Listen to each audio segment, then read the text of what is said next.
Oke, jika saat ini Anda sedang menargetkan banyak kota untuk keyword-keyword Anda, tonton video ini sampai selesai karena video ini berisi studi kasus kesalahan teknik SEO dalam penargetan banyak kota. Tonton videonya sampai habis.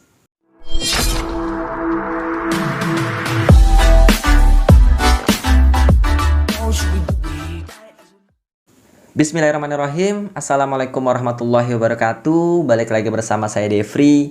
Kali ini ya, di video kali ini saya akan memberikan studi kasus tentang teknik SEO ya, atau kesalahan teknik SEO dalam penargetkan banyak kota. Ya, studi kasus ini bukan studi kasus saya, tapi studi kasus yang saya baca di situs searchengineland.com dari Joy Hawkins ya. Nanti juga akan kita bahas sih kenapa ini salah dan gimana sih sebenarnya ya cara yang baik atau teknik yang baik dalam penargetan kota. Hal ini kenapa saya angkat? Karena ada salah satu peserta pelatihan yang juga saat ini menargetkan banyak kota, bahkan dia targetkan juga kecamatan.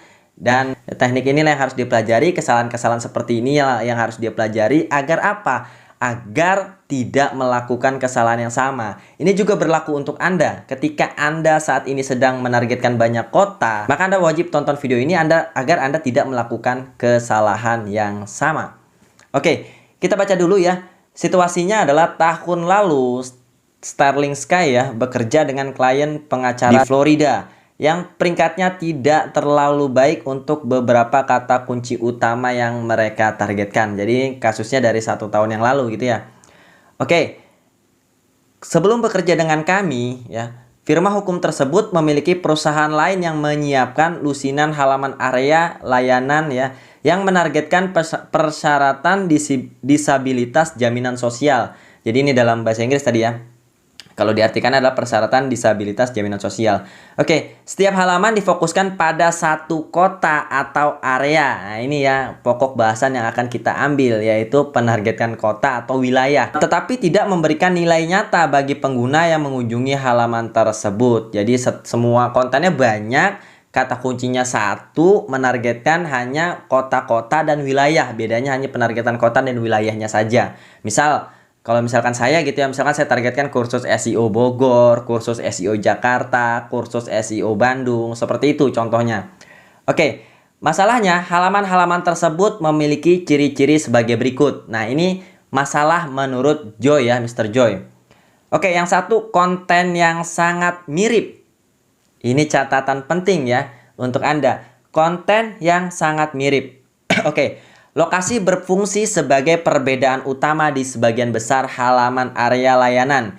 Ini adalah taktik umum untuk bisnis yang menargetkan beberapa area dengan harapan dapat mengarahkan lalu lintas bagi penelusur yang secara khusus mencari kata kunci plus lokasi. Oke, jadi kalau kita bahas dulu nih poin pertama ya. Tadi kontennya sangat mirip. Ini juga yang terjadi di beberapa peserta pelatihan. Ya, saya selalu katakan ya, konten-konten Anda tidak boleh duplikat, tidak boleh mirip atau hampir mirip. Bahkan kalau Anda pun menggunakan artikel spin, itu juga sudah tidak saya sarankan. Karena apa? Karena Google saat ini sudah tahu ya, sudah bisa membaca persamaan kata. Ya, artikel-artikel mirip kan biasanya hanya dirubah-ubah aja ya, diganti jadi persamaan kata ya, yang maksud dan tujuannya sama-sama aja. Seperti itu. Bahkan banyak juga yang melakukan ya, ada beberapa bulan lalu juga ada yang melakukan. Jadi dia kontennya sama persis semua, hanya diganti nama kotanya aja. Kontennya sama, jadi setiap ada kata kunci, nama kotanya aja yang ganti. Ya kontennya semuanya sama. Ya inilah kesalahan yang dilakukan dari tadi ya, dari Search Engine Land tadi, studi kasus di Search Engine Land. Kontennya mirip-mirip, sehingga tidak bisa naik.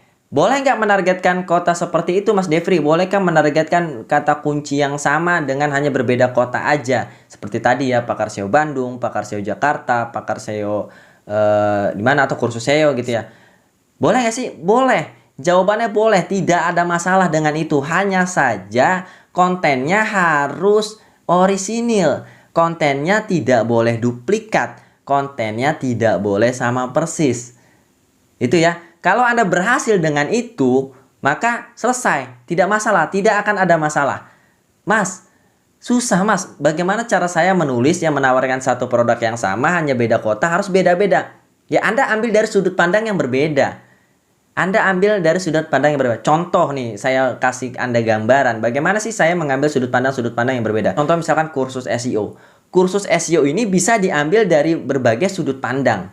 Contoh, saya menawarkan pertama kursus SEO misalkan untuk orang yang baru mau usaha. Orang yang baru mau terjun ke bisnis online. Pasti kan kata-katanya beda tuh. Ya. Kemudian kedua, saya akan tulis lagi misalkan kursus SEO Jakarta misalkan saya targetkan. Kemudian yang kedua saya targetkan kursus SEO Bandung misalkan saya menargetkan untuk karyawan-karyawan yang mau punya penghasilan sampingan atau mau punya keahlian tambahan. Tentu copywritingnya berbeda. Tentu tulisannya berbeda. Yang tadi saya menawarkan untuk orang-orang yang baru mau mulai usaha. Yang kedua saya menawarkan untuk karyawan-karyawan yang mau menambah skillnya atau mau mendapatkan penghasilan tambahan, penghasilan sampingan. Copywritingnya akan jauh berbeda. Oke, yang ketiga misalkan saya menargetkan kursus SEO Bogor ya. Misalnya kursus SEO Bogor. Maka saya bisa juga ambil dari pengusaha yang usahanya sudah jalan ya, ingin mengembangkan usahanya dengan SEO. Itu juga pasti copywritingnya beda. Atau ada lagi yang keempat, misalkan saya menargetkan kursus SEO Tangerang, misalkan saya menawarkan untuk pengusaha yang mau menekan budget promosi mereka. Karena tadinya mereka pakai promosi paid traffic ya, promosi berbayar, saya alihkan tuh pakai yang SEO gitu gratis. Anda bisa menghemat biaya gitu kan. Pasti copywritingnya berbeda. Dari 4 ini aja udah ketahuan, copywritingnya pasti beda-beda. Itu juga bisa Anda lakukan untuk produk atau jasa yang Anda pasarkan. Seperti itu ya. Jadi Anda ambil satu sudut pandang ya, Anda tawarkan, Anda buat tulisannya, copywritingnya. Untuk kota lain Anda ambil sudut pandang lagi yang berbeda. Tawarkan lagi. Tentu tulisan-tulisannya nanti akan jadi berbeda. Gitu. Kalau misalkan, Mas saya nggak bakat nulis, saya nggak pandai nulis, ya mau nggak mau Anda pakai jasa penulis. Kalau pakai jasa penulis ya bisa juga Anda switch. Ya misalkan kota ini ke penulis A, kota yang lain ke penulis B. Jadi pasti itu tulisannya akan beda-beda. Karena kalau penulisnya hanya satu orang, otomatis ya tulisannya akan gitu-gitu aja, kan ya tidak jauh berbeda. Itu nanti akan masalah lagi. Itu ya, itu poin pertama, seperti itu kurang lebihnya. Ini kesalahan yang dilakukan ya masalahnya. Oke. Kemudian yang kedua ya, dibuat dengan maksud untuk menentukan peringkat di kota-kota tersebut. Karena konten dibuat dengan tujuan tunggal untuk muncul di hasil pencarian itu tidak melayani kebutuhan pencari. Jadi yang maksud di sini adalah kontennya benar-benar hanya ingin menargetkan tadi kota-kota aja tanpa ya dia memikirkan konten ini memenuhi kebutuhan si user atau tidak. Misal tadi saya karena terlalu banyak ya, misalkan saya menargetkan kursus SEO yang utamanya yaitu yang benar-benar gitu kan ya, yang benar-benar memenuhi kebutuhan user dari mulai harga, kemudian materi apa saja yang dipelajari ya, lengkaplah di situ, user bisa temukan di situ.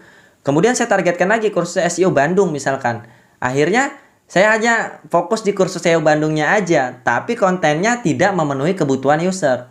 Tidak lagi membahas tentang materi apa yang dipelajari, tidak lagi membahas tentang harganya berapa, tidak lagi membahas tentang apalagi informasi-informasi yang dibutuhkan gitu ya. Itu kesalahan yang kedua. Kalau Anda bisa hilangkan dua kesalahan tadi, tidak melakukan dua kesalahan tadi, ya insya Allah tetap akan berhasil gitu ya. Oke.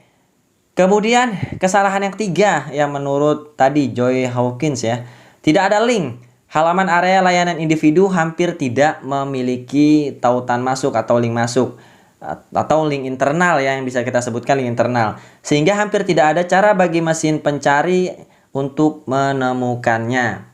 Nah, jadi tetap harus ada navigasi yang mudah untuk Google menemukan halaman tersebut. Ya, cara mudahnya Anda bisa memasukkan sitemap ya. Sitemap itu udah paling enak banget ya, submit di Google Search Console sehingga Google tahu semua halaman kita. Google akan mengindeks semua halaman kita gitu karena punya daftarnya dari sitemap tadi. Itu kesalahan yang ketiga. Kemudian kesalahan yang keempat adalah tidak ada lalu lintas ya. Karena faktor-faktor di atas, halaman area layanan tidak membantu situs bisnis lokal dengan cara apapun dan pada kenyataannya dapat berkontribusi ya pada craft. Jadi halaman yang tadi dibuat ya, tadi saya misalkan kursus SEO Bogor, saya tidak mementingkan trafficnya, tidak ada trafficnya sama sekali. Ya mungkin saya nggak share di sosial media saya, karena kan kalau kita tulisnya ngasal gitu, pasti konten utamanya aja yang kita share gitu ya. Konten-konten yang tadi menargetkan kota-kota lainnya atau wilayah lainnya, pasti kita nggak mau share. Ya kebanyakan seperti itu, sehingga tidak ada trafficnya sama sekali. Ini juga kesalahan. Jadi tetap harus diperlakukan seperti konten utamanya. Tetap harus Anda share, tetap Anda harus masukkan traffic ke sana. Tadi bisa dari navigasi yang jelas ya, sehingga orang bisa masuk juga ke halaman tersebut. Tulisannya juga tidak boleh sama persis. Kita ke solusinya ya, dari Joy ya, dari Mr. Joy. Solusinya adalah karena halaman tidak menambah nilai ke situs, terutama karena poin 3 dan 4 yang tercantum di atas. Poin 3 dan 4 tadi adalah tidak ada link internal, kemudian tidak ada traffic sama sekali. Yang tercantum di atas, kami membuat keputusan untuk menghapus semuanya dan mengalihkan ke halaman utama di situs yang membahas tentang ketidakmampuan jaminan sosial. Jadi, setelah si Joy ini mengambil alih situs tersebut ya, yang lamanya kan tadi menargetkan kota-kota seperti itu. Setelah si Joy mengambil alih, dia memutuskan untuk menghapus ya, yang tadi menargetkan kota-kota, dihapus tuh semuanya. Dia putuskan untuk membuat satu halaman yang fokus gitu, menargetkan satu dengan pembahasan yang benar-benar tuntas gitu, menginformasikan secara lengkap. Seperti itu ya, itu yang dilakukan oleh Joy. Oke, hasilnya, ada hasilnya. Dalam beberapa minggu setelah melakukan ini ya, kolega saya Kerry Hill ya, melihat peningkatan besar dalam peringkat paket lokal mereka untuk pengacara disabilitas jaminan sosial. Berikut ini perubahannya menggunakan alat peringkat flashcode ya. Ini ada di samping ya. Teman-teman bisa lihat di sini nih perubahannya. Yang sebelah sananya adalah kiri ya. Sebelah kirinya adalah peringkat 26 Mei 2020, kemudian sebelah kanannya adalah di 17 Juni 2020. Banyak sekali peningkatan. Oke, kami juga melihat keuntungan di sisi organik penelusuran web untuk kata kunci ini. Berikut tangkapan layar dari alat pemeringkatan. Nah ini ya, di sini juga nih saya tampilkan. Oke, halaman area layanan dapat bekerja dengan sangat baik di beberapa industri dan pasar. Namun penting untuk mengukur dampak konten yang ada. Tambahkan ke situs Anda sebelum menerapkan strategi seperti yang dimiliki firma hukum ini. Oke ya, jadi studi kasus yang bisa kita ambil dari sini adalah ya kesalahan-kesalahan tadi yang dilakukan oleh orang-orang yang menargetkan wilayah ya, kata kunci plus wilayah atau kata kunci plus kota. Tadi ya ada beberapa kesalahan, ada 4 ya. Oke, masalah pertama adalah konten yang sangat mirip. Kemudian ya dibuat dengan maksud untuk menentukan peringkat di kota-kota tersebut hanya untuk kebutuhan mesin pencari aja. Jadi tulisannya mungkin nggak enak dibaca gitu ya. Kemudian tidak ada internal linknya, jadi navigasinya sulit untuk menemukan halaman tersebut ya, robot Google-nya sulit menemukan halaman tersebut. Kemudian tidak adanya traffic. Ini 4 kesalahan yang diutarakan oleh Mr. Joy. Dan dia menyarankan ya, kalau caranya dia tadi adalah menghapus semua halaman tadi. Yang dia bilang halaman itu tidak bermanfaat. Halaman-halaman yang hampir sama, yang mungkin duplikat, hanya beda nama kotanya aja, dia hapus semua. Kemudian dia putuskan untuk membuat satu halaman yang berisi informasi lengkap tentang kata kunci tersebut. Dan yang terjadi, peringkatnya naik. Oke, terus bagaimana Mas kalau saya sudah terlanjur buat seperti itu ya? Anda bisa mengikuti cara dari Mr. Joy Hawkins tadi ya. Anda bisa hapus halaman-halaman tadi, kemudian buat satu halaman yang berisi informasi lengkap. Atau boleh juga mengikuti cara saya. Kalau misalkan Anda sudah terlanjur, iya Mas saya hanya ganti kotanya aja, tulisannya sama. Ya udah, Anda kontennya ganti. Anda edit konten-kontennya, Anda tulis konten yang orisinil. Ya, setiap kota walaupun kata kuncinya sama, pembahasannya sama, kontennya tetap harus orisinil, tidak boleh sama persis. Mirip aja nggak boleh, apalagi sama persis gitu ya, hanya beda kotanya aja. Mas, tapi saya tetap naik kok Mas. Saya menargetkan seperti itu, hanya ganti nama kotanya tetap naik. Ya, seperti biasa. Yang saya katakan adalah algoritma Google ini ya robot. Ya, robot buatan manusia dan tidak sempurna. Pasti ada lah, dari 100 mungkin ada satu website yang lolos, yang seperti itu ya. Tapi berapa lama bisa bertahan? Pertanyaannya seperti itu. Daripada nanti kita kena update algoritma atau kena hukumannya duluan, lebih baik kita perbaiki duluan. Itu menurut saya ya. Oke, itu saja mungkin dari saya. Semoga konten kali ini bermanfaat. Kalau ada pertanyaan lainnya tentang SEO, silakan tanyakan di kolom komentar YouTube. Sekali lagi, kalau ada pertanyaan lainnya atau kalau ada penjelasan saya yang kurang dimengerti ya, silakan tanyakan di kolom komentar YouTube. Oke, like kalau Anda suka dengan video ini, dislike kalau Anda tidak suka ya. Sampai bertemu di konten-konten selanjutnya. Wassalamualaikum warahmatullahi wabarakatuh.